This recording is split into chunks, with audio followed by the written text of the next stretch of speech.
दोस्तों तो कैसे हैं आप सब। मैं आपका स्वागत करता हूं आपके ही चैनल ऐसा टीच में। तो देख सकते हैं आप अर्धवार्षिक परीक्षा 2021-22 कक्षा 12वीं देख सकते हैं आप। कक्षा 12वीं इतिहास का पेपर लेकर आ गया हूं मैं, जिसमें से आपको अधिक से अधिक क्वेश्चन देखने को मिल जाएंगे दोस्तों। इसी में से आपको 60% की दोस्तों मैं गारंटी लेता हूं, 60% इसी वीडियो में से आपको देखने को मिल जाएंगे। इसलिए आपको वीडियो बिल्कुल भी मिस नहीं करनी है, बिल्कुल एंड तक आपको वीडियो को देखना है। निर्देशों का तो आपको सबको पता ही होगा दोस्तों। निर्देश आपके जो 3 घंटे का समय रहेगा, 80 अंक का पूर्णांक रहेगा और 32 नंबर की इस बार ओटी आने वाली है आपकी, 32 अंक की ओटी। यदि रियल पेपर मिलता है तो इसी चैनल पर आपको सबसे पहले प्रोवाइड करा दिया जाएगा, इसलिए चैनल को सब्सक्राइब करना ना भूलें। साथ ही बेल आइकन जरूर दबाएं और वीडियो को ज़्यादा से ज़्यादा शेयर करें। तो बात कर लेते हैं पहले क्वेश्चन की। पहला क्वेश्चन दिया हुआ है आपका, देख सकते हैं, सही विकल्प चुनकर लिखिए। तो पहला क्वेश्चन हैगा इसमें, मौर्य साम्राज्य का संस्थापक कौन था? तो मौर्य साम्राज्य का संस्थापक था आपका चंद्रगुप्त मौर्य। ठीक है, इसके बाद हैगा आपका, महात्मा बुद्ध ने अपना प्रथम उपदेश किस स्थान पर दिया? तो ये आपके लिए हो जाता है आपका सेकंड। तो सेकंड का आंसर हो जाता है आपका ये। ठीक है, इसके बाद बात करते हैं अगला आपका दिया हुआ है, अगला आपका तीसरा दिया हुआ है, भारत में मुगल साम्राज्य की स्थापना कब हुई थी? ठीक है, तो भारत में मुगल साम्राज्य की स्थापना हुई थी आपकी 1526 में। ठीक है, आपको सबको पता होगा। इसके बाद आपका दिया हुआ, संविधान सभा के स्थायी अध्यक्ष कौन थे? तो डॉक्टर राजेंद्र प्रसाद इसका राइट आंसर हो जाता है। अगला इसका दिया हुआ है, सबसे प्राचीन अभिलेख किस शासक के प्राप्त हुए हैं? ठीक है, तो प्राचीन अभिलेख यानी वो खुदवाए जाते थे, वो अशोक के मिले हैं। ठीक है, इसके बाद है आपका छठवा। तो छठवे में दिया हुआ है, देख सकते हैं, जैन धर्म के अनुसार, ठीक है, तो आत्मा का अस्तित्व है। ठीक है, इसके बाद क्वेश्चन नंबर सेकंड की बात करेंगे। प्रश्न क्रमांक 2 पे आपके दिए हुए रिक्त स्थान। ठीक है, इससे पहले मैं आपको बता दूं कि इसी चैनल पर आपको, जैसे कि क्लास 11th इतिहास का मैं बता रहा हूं, तो पेपर आने के समय, पेपर के टाइम इसी चैनल पर आपको वेरी इंपॉर्टेंट ओटियां, पेपर में आने वाली ओटियां और पेपर से जुड़े रिलेटिव क्वेश्चन आंसर भी इस पे प्रोवाइड करा दिए जाएंगे। इसलिए चैनल को सब्सक्राइब करना ना भूलें दोस्तों, चैनल को सब्सक्राइब करना ना भूलें। आपको चैनल को सब्सक्राइब कर लेना है और साथ ही बेल आइकन को भी प्रेस कर देना है। ठीक है, तो बात कर लेते हैं रिक्त स्थानों की। रिक्त स्थान आपके दिए हुए हैं। पहला रिक्त स्थान आपका हैगा, इंडिका नामक पुस्तक की रचना ने की थी। ठीक है, इसके बाद आपका अगला हैगा, इनके आंसर भी मैं आपको नीचे बता दूंगा। ठीक है, अगला हैगा आपका, अकबरनामा के तीसरे भाग को के नाम से जाना जाता है। ठीक है, प्राचीन काल में काशी जनपद की राजधानी थी। ठीक है, अभिलेखों के अध्ययन को कहा जाता है। महावीर स्वामी जैन धर्म के तीर्थकार थे। महात्मा गांधी द्वारा प्रथम सत्याग्रह वर्ष में चंपारण में किया गया था। ठीक है, तो वर्ष में ये यहाँ पे आपका खालिस्तान हो जाएगा, थोड़ा सा मिसप्रिंट हुआ है, ये यहाँ पे आपका खालिस्तान हो जाएगा। ठीक है, विभाजन के समय भारत के वायसराय थे। तो पहले 8 400 400 400। जी हाँ, अब आपको ये नंबर सेव कर लेना। आपके किसी भी सब्जेक्ट का डाउट हो, मैथ, फिजिक्स, केमिस्ट्री, बायो, आपके हर डाउट, हर क्वेश्चन का तुरंत वीडियो सॉल्यूशन आपको व्हाट्सएप पर मिल जाएगा। आपको डाउट नेट का 8 400 400 नंबर सेव कर लेना और चार्ट ओपन करना है। इसके बाद आपको आपके डाउट का फोटो खींचना है और उसको क्रॉप कर इस पर सेंड कर देना। आपको 5 सेकंड में इसका वीडियो सॉल्यूशन मिल जाएगा। क्लास 6 से 12 IIT जी नीट CBSE और हर स्टेट के बच्चों के लिए।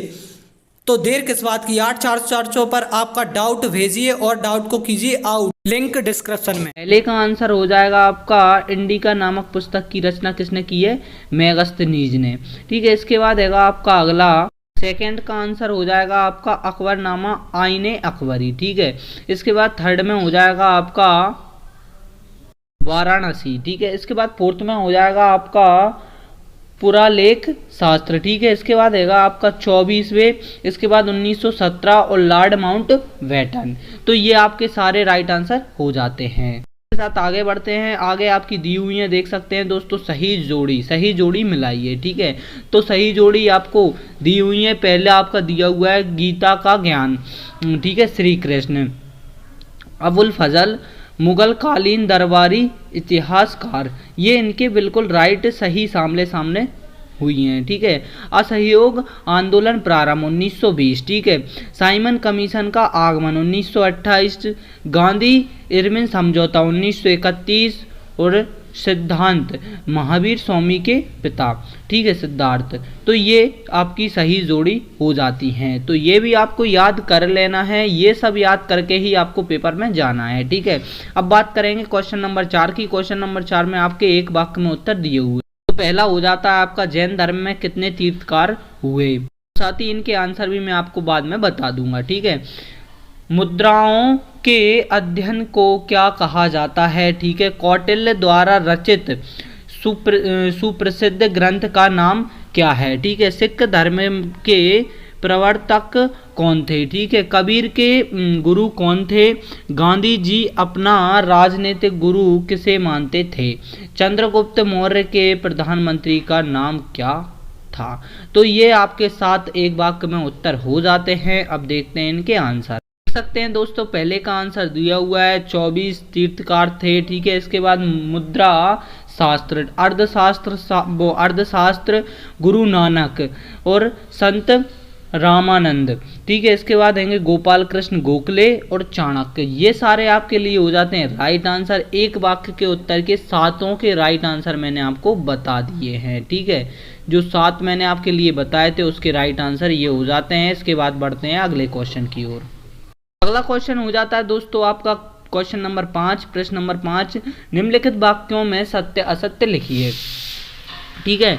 तो पहला हैगा आपका, ईस्ट इंडिया कंपनी ने भारत में अपना पहला कारखाना सूरत में स्थापित किया। ठीक है। तो इसका राइट आंसर हो जाता है सत्य। ठीक है। इसके बाद बात करते हैं, सबसे प्राचीन अभिलेख मौर्य साम्राज्य चंद्रगुप्त मौर्य के प्राप्त हुए हैं। ठीक है। महात्मा गांधी की राजनीतिक गुरु मदन मोहन मालवीय थे। असत्य।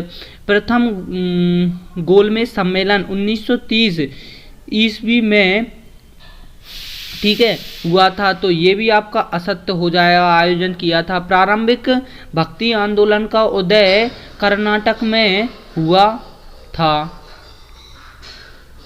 ठीक है। स्वतंत्र भारत के पहले गृह मंत्री सरदार वल्लभ भाई पटेल थे।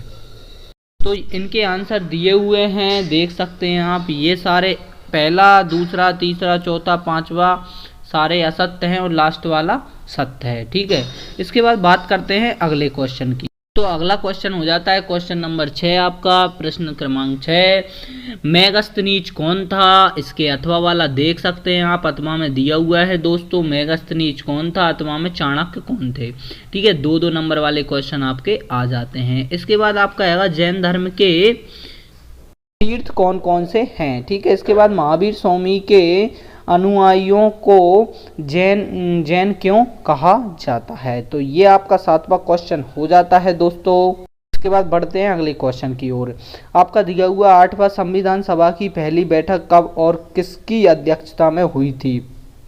इसके अथवा में दिया हुआ है दोस्तों, भारतीय संविधान के अनुसार धर्मनिरपेक्षता क्या है। अगला क्वेश्चन 9वां दिया हुआ है आपका, वयस्क मताधिकार पर आधारित लोकतंत्र को स्पष्ट कीजिए। वाला दिया हुआ है, भारतीयों ने साइमन कमीशन का विरोध क्यों किया, एक मुख्य कारण लिखिए। ठीक है। इसके बाद आपका अगला दिया हुआ है, जैन धर्म के कोई 2 सिद्धांत समझाइए हैं। ठीक है। इसका अथवा भी दिया हुआ है। ठीक है। क्वेश्चन मैं आपको बता रहा हूँ, आपके लिए वेरी इंपॉर्टेंट हो जाते हैं। ये क्वेश्चन आपको याद कर ही लेना है। ठीक है। इसके बाद आपका 11वां क्वेश्चन दिया हुआ है, महात्मा बुद्ध की कोई 2 शिक्षाओं के बारे में लिखिए। ठीक है। धर्म चक्र प्रवर्तन से आप क्या समझते हैं, संक्षिप्त में लिखिए। अगला हो जाता है क्वेश्चन नंबर 12वां, बौद्ध धर्म तथा जैन धर्म में धर्म की 2 सामान्यताएं लिखिए और बौद्ध धर्म तथा जैन धर्म में कोई अंतर, 2 अंतर लिखिए। तो ठीक है। ये क्वेश्चन आपके लिए सारे ही क्वेश्चन इंपोर्टेंट हो जाते हैं दोस्तों, जितने भी मैंने बताए हैं। और यदि आपने अभी तक चैनल को सब्सक्राइब नहीं किया है तो प्लीज़ चैनल को सब्सक्राइब कर लीजिए, साथ ही बेल आइकन को भी प्रेस कर दीजिए, क्योंकि इसी चैनल पर आपको पेपर से जुड़ी रिलेटिव न्यूज़ आपको मिलती रहेगी और जैसे कि पेपर में अपडेट होगा वो भी आपको इस पर प्रोवाइड करा दिया जाएगा। ठीक है।